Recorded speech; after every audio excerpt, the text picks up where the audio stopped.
বাংলাদেশে একমাত্র ওরে মনে করেন ৩১৪ বার মনে করেন ওরে, না ৩১৪ বার না, ৩৬৫ বার ফাঁসি দেওয়ান দরকার। ৩৬৫ দিনে এক বছর না, ওর ৩৬৫ দিনে ফাঁসি দেওয়ানো দরকার।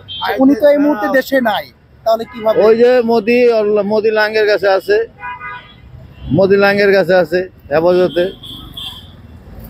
বাংলাদেশের দুশ্মন হইলে একমাত্র ভারত, আর দ্বিতীয় দুশ্মন হইলে আওয়ামী লীগ। আগামীকাল যে রায় হচ্ছে সেখানে আপনি তার ফাঁসি চান?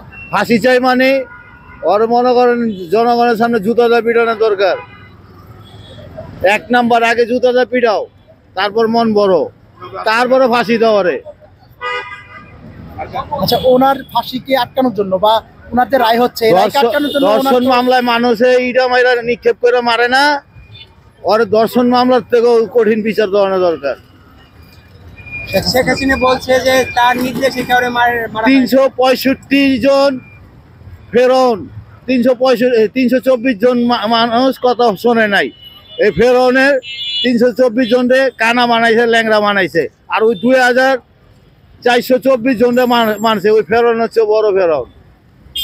সে বলছে সে নাকি নির্দেশ দেয় না, ওরই সব নির্দেশ, ওই একমাত্র নির্দেশদাতা, ওই আর ওবায়দুল কাদের।